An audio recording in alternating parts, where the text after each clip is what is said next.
Agar siz ham 15 ming dollar zarar qilishni xohlamasangiz, bu videoni oxirigacha ko'ring. Yaqinda menga bitta kishi telefon qilyapti. Men uy olmoqchiman deb telefon qildi.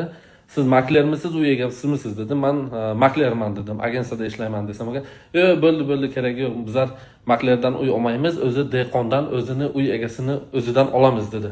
Yaqinda kecha eshitsam agar, bitta 60 ming dollarlik uyni 50 ming dollarga reklama qilsa, yugurib borib uyni olmoqchi bo'lgan. U aytganki, uy egasi, "Hozir menga srochniy 15 ming dollar kerak, bo'lmasa bu uyni sotmasdim" degan.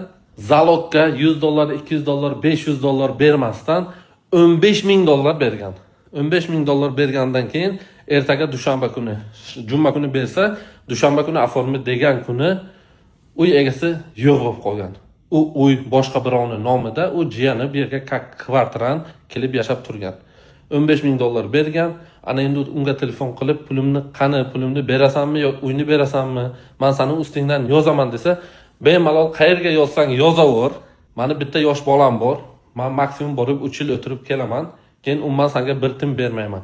Agar xohlasang, qarab tur, yana bitta ikki kishini uxlatsam, o'sha pulini olib senga beraman deb aytgan ekan. Mana sizga maklersiz uy olish.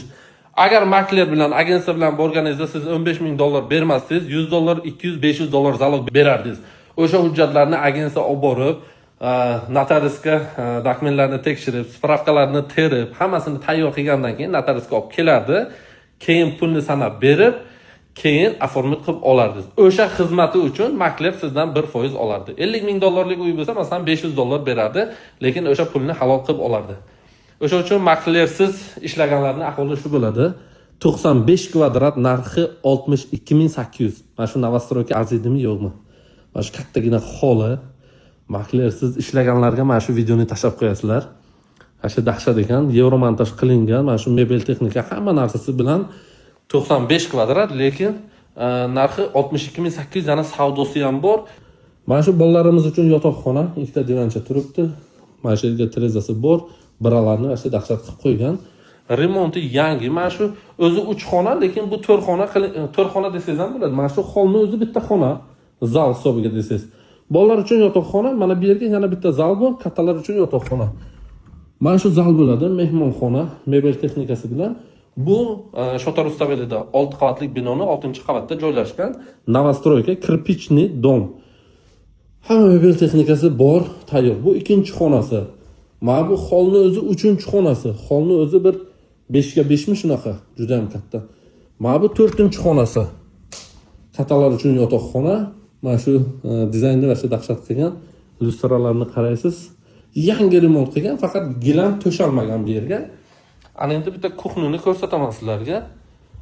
Kuxnni ayollarimiz yaxshi ko'radigan kuxni eshiklari krashini yaxshisidan turibdi.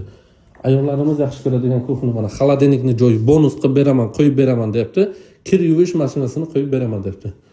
Mana shu rakvena, gaz plita, vitishka, terezasi bor. Bitta hozir ko'ramiz, duv konturni bormi? Duv konturni katyop bor ekan. O'tirib yeydigan joyi bor. Kimga mana shu xona qiziq bo'lsa, bizlar pastda nomer qoldiramiz, srochniy aloqa chiqinglar. 60 ga 120 lik kafe, topli pol bo'lgan mana shu yer, o'sha gap bilish mumkin emas, televizor zona. Ana endi ofisini zil bo'ladi. Vau, dahshat, lekin taxtalik nima qilgan? Kafening taxta uzoridan 60 ga 120 lik o'sha dahshatdan vanna, rakveni, unitaz, kafening dizayni va shu yorvoration qilgan. Kimga qiziq bo'lsa, pastdagi nomerlarga aloqa chiqasizlar, xudo xolasa kaliti o'zimda olib keltirib, yana savdosini ham qilib beraman. 95 kvadrat 62800, yana ozgina savdosi ham bor.